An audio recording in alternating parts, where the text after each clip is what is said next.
Ang anak ng tao ay dapat maghirap. Ipapapatay siya. Ngunit sa ikatlong araw, siya ay mabubuhay na maguli.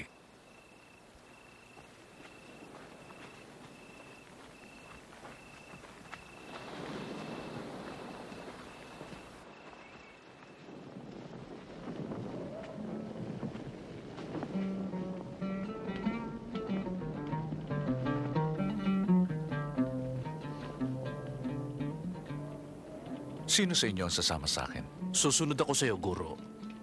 Ngunit, uuwi muna ako at magpapaalam sa pamilya ko. Sino mang nag-aararo at panay ang lingon ay di dapat maglingkod sa kaharian ng Diyos. Sino mang nais sumama sa akin, dapat kalimutan ang kanyang sarili, pasanin ang kanyang krus araw-araw at sumunod sa akin. Pagkat ang magligtas ng sariling buhay ay mawawalan nito. At ang nawalan nito dahil sa akin ay maliligtas. Anong pakinabang ng tao kung makamtan man niya ang buong mundo at mapahamak naman siya? Ang sino mang magkahiya sa akin at sa aking salita ay kakahiya rin ng anak ng tao pagparito niya at sa kaluwalhatian ng Ama at mga anghel.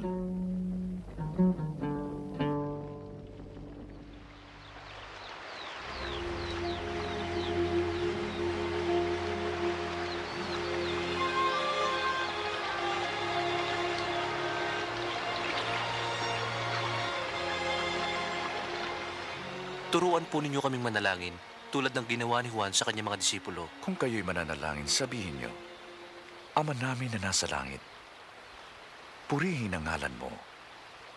Mapasa amin ang kaharian mo dito sa lupa at ganun din sa langit. Bigyan mo po kami ng makakain sa araw-araw. At patawarin mo kami pagkat pinatatawad namin ang bawat nagkasala sa amin. Huwag mo kaming iharap sa tukso, kundi ilayo sa masama.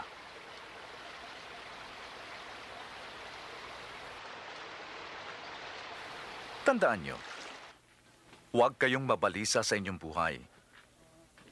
Kung ano ang inyong kakainin o daramtin, pagkat mas mahalaga ang buhay kaysa pagkain, katawan kaysa damit. Tingnan niyo ang mga ibon. Di sila nagtatanim o nag-aani at wala silang kamalig. Ngunit pinakakain sila ng Diyos. Sinasabi ko sa inyo, higit kayong mahalaga kaysa mga ibon.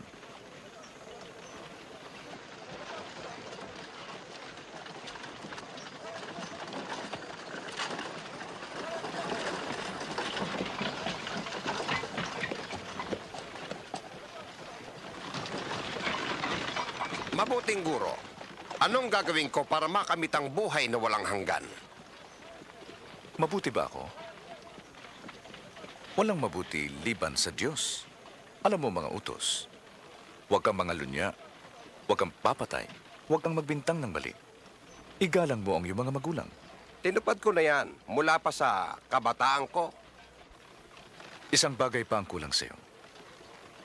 Ipagbili at ipamigay sa mahihirap ang iyong kayamanan at magtatamo ka ng yaman sa langit. At sumunod ka sa akin. Pero negosyante kami, mayaman. Napakahirap sa mayaman ang pumasok sa kaharian ng Diyos. Mas madali pang pumasok ang kamelyo sa butas ng karayom kaysa isang mayaman sa kaharian ng Diyos. Kung ganon, sinong maliligtas? Ang imposible sa tao ay posible sa Diyos.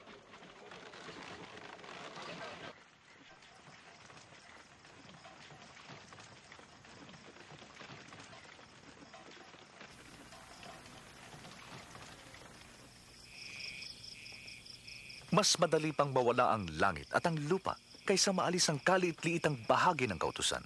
Sinasabi ko sa inyo, marami ang hindi nakakita ng inyong nakita at hindi nakarinig ng inyong narinig.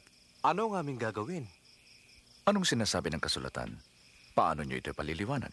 Ibigin mo ang iyong Diyos ng buong puso, buong kaluluwa, buong lakas, at ng buong pag-iisip. At ibigin mo ang iyong kapwa gaya ng iyong sarili. Tama ka. Gawin mo ito at ikay mabubuhay. Sino ang aking kapwa? Hindi ang makawal na yon. Si Cesar ba? May isang taong bumaba mula sa Jerusalem patungong Jericho. Hinarang siya ng mga tulisan, inubaran, binugbog, at iniwan na halos patay na. Nagkataong napadaan doon ang isang pare. Nang makita niya ang tao, lumihis siya ng daan. Isang Levita ang naparaan din doon. At nang makita ang tao, lumihis din siya ng daan. Subalit may isang Samaritano na napadaan din doon. Nang makita niya ang tao, naawa siya.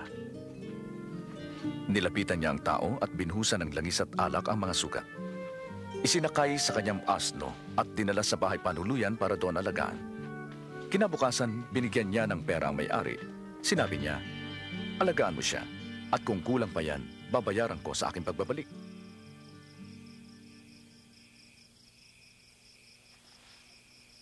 Alin sa tatlong ito ang naging kapwa sa taong hinarang ng mga tulisan? Yung pong tumulong sa kanya. Gawin niyo rin yun.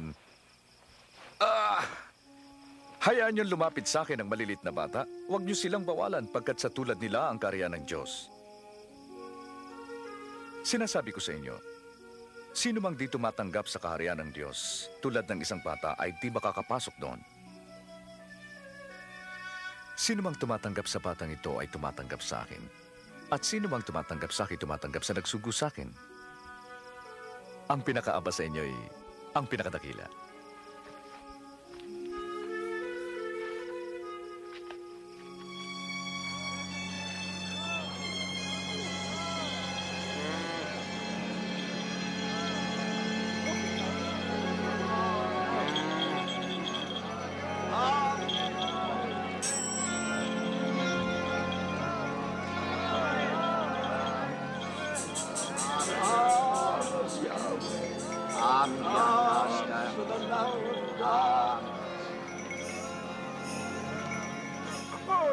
Anong nangyayari? Si Jesus na taga Nazaret, dumadaan.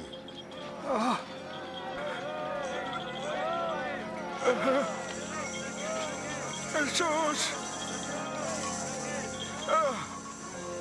Jesus! Anak ni David! Maawa ka sa akin!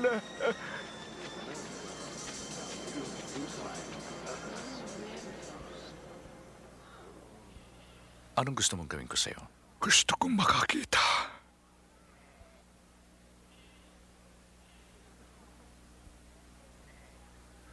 Makakakita ka. Pinagaling ka ng iyong pananampalataya. Nakakakita na ako. Nakakakita na ako! Nakakakita na ako!